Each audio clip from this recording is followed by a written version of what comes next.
Hey YouTube, Happy New Year. Just wanted to make a video real quick going over some of the different types of firearms you may run into once you start getting into firearms.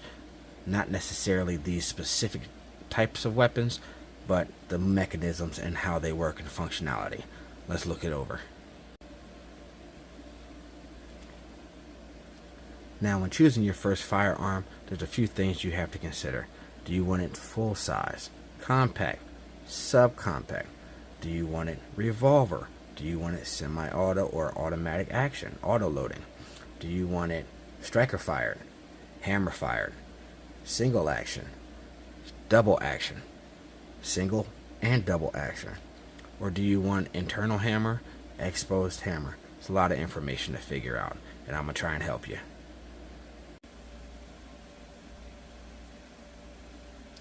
Now before we get started, we want to go over the basic gun safety rules. Number 1, always treat every firearm as if it was loaded.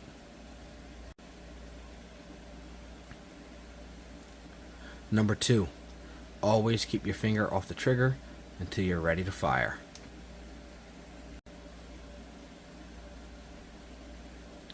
Number 3, never point the muzzle at anything you're not willing to destroy.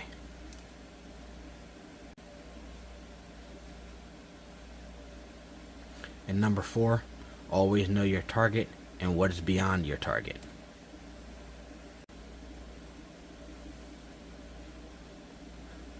Now let's talk about this revolver. The business end is your muzzle, trigger, hammer, cylinder, cylinder release. Now with the cylinder release, this is a push button. You push in, push the cylinder out.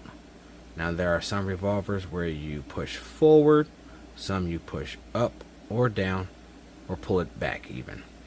And some of the revolver cylinders will come out to your left or your right.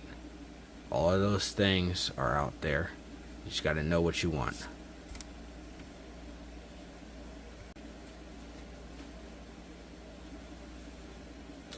Now this is a Ruger LCR chambered in .22 Magnum.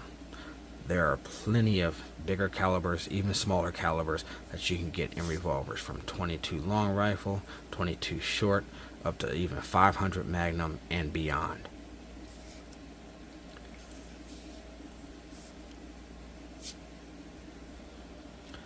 And as I said before, this is a double action, single action revolver, meaning that you pull the hammer down for a lighter, shorter trigger pull, or you just pull the trigger back.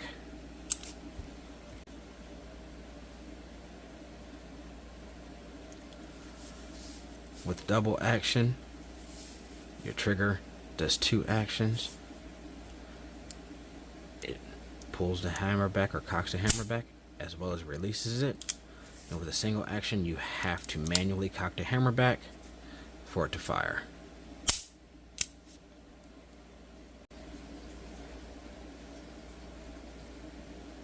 As far as loading your revolver, you press your cylinder release,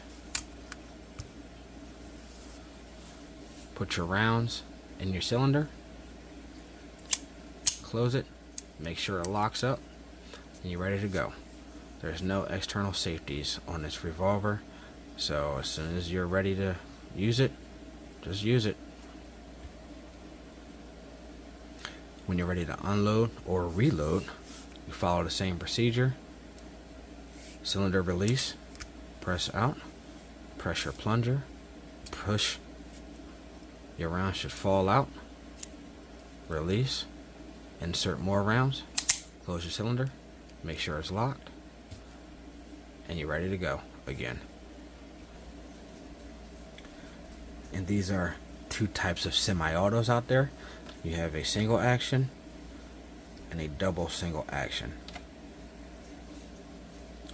With the single action, you cannot pull the trigger and fire without the hammer being cocked first.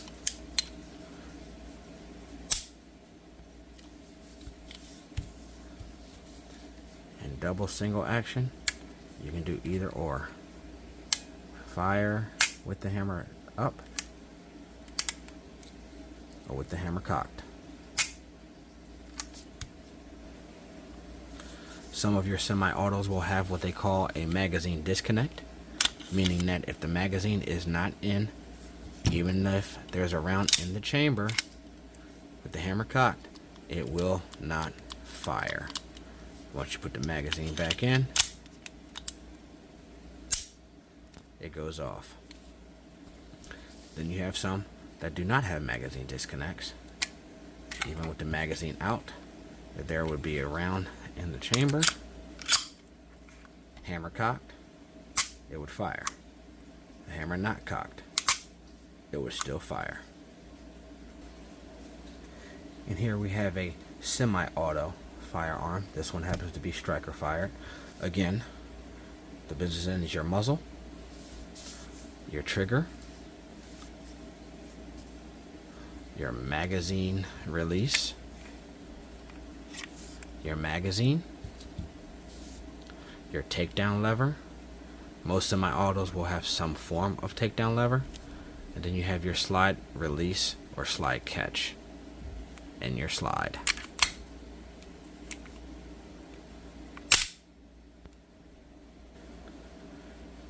Two other types of semi-autos. You have a striker fire and you have an internal hammer. If you look real close, you can see the hammer come back,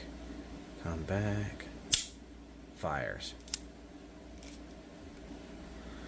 With a striker fire, once you rack the slide and load the round in, there's a hammer that runs this way that is pre-cocked, and all you have to do is drop the trigger and the firing pin will strike the primer and the round will go off. It'll cycle and then it's back to square one, start all over again.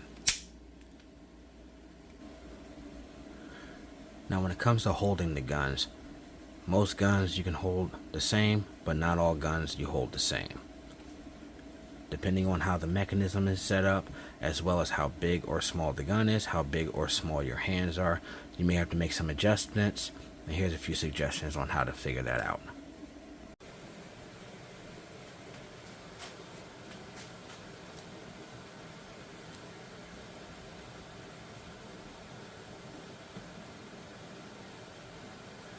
As far as revolvers, you want to grab it in your dominant hand, cup your support hand, try and fill up as much space in here as you can with a good grip, and you want to do a thumbs down hold. Put your support thumb down, put your strong hand thumb covering that, finger on the trigger, fire, or finger the thumb and the hammer, and then fire.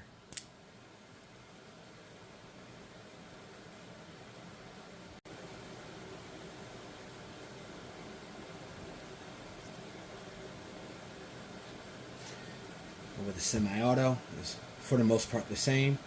You take your strong hand, your dominant hand to hold the firearm, take your support hand, wrap around, and fill up this empty space right here as best you can with the thumbs forward on your support hand and your strong hand over top and fire. Or cock the hammer and fire.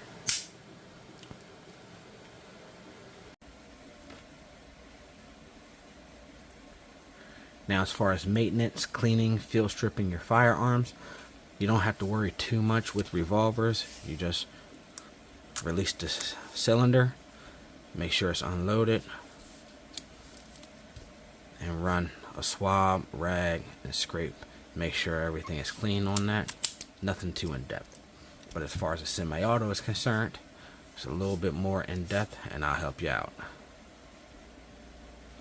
First, with your semi-auto, you want to check and make sure that it's empty. You always want to aim in a safe direction. Check the chamber. Everything's clear. Now with Glocks, you have to pull the trigger in order to take it down. So we pull the trigger, grab the two tabs, pull them down, as you're pulling back on your slide and let it go forward.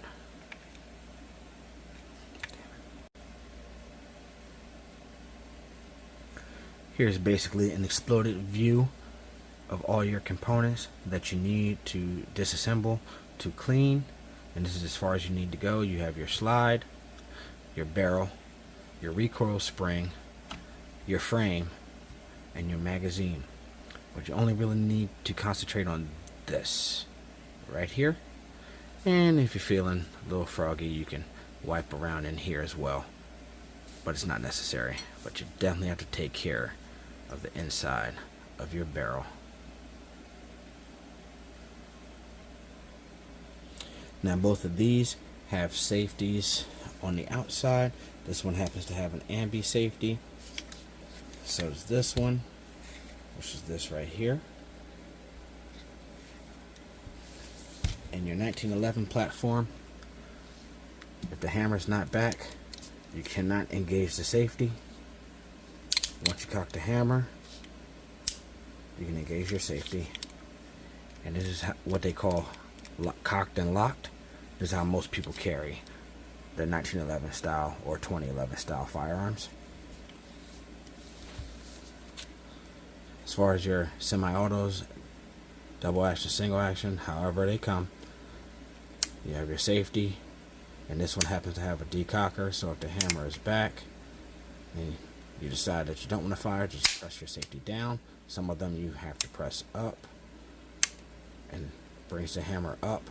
That way you get the long trigger pull again.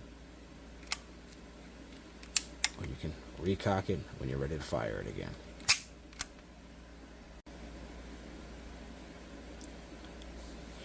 Now if you have a threaded barrel, it basically breaks down the same exact way on most guns, except for you have to take your thread protector off first, or your muzzle device, or your suppressor if you have one of those. We'll talk about those in another time. Now this one does have a different takedown lever. Eject your magazine. Make sure your firearm is unloaded.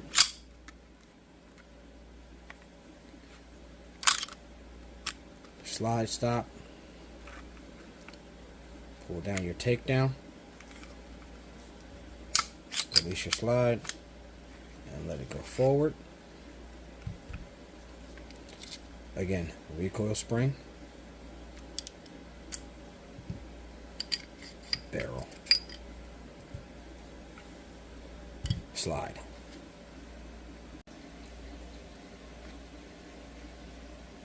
Now some 1911s and 2011s can be a little bit tricky. Some of them will have barrel bushings, which this one have, this part right here. Some of them will not, but they all for the most part break down and feel stripped the same way. You take out your magazine, make sure the firearm is unloaded, and with this one, since it has a magazine disconnect, not all of them do, most of them do. Put your magazine back in, and you can slide it back to the second notch right here, right there, and press the little button on the other side. Pull that out. Let the slide go forward.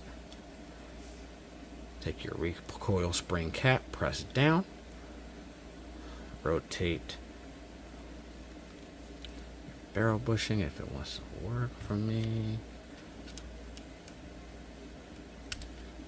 Let your recoil spring cap and recoil spring out. Set those down.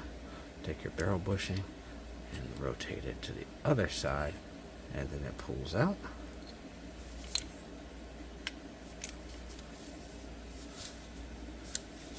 And you have to pull the trigger, eject your mag,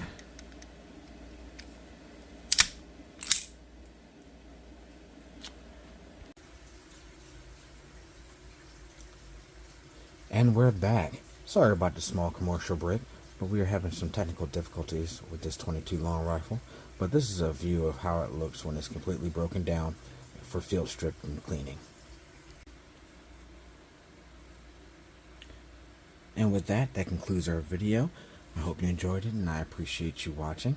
If you have any questions, comments, or concerns, just leave them down in the comment section below. And don't forget to click that like and share and ring that bell to get all the notifications, and Whistol-Pipped that subscribe button. I'll talk to y'all later.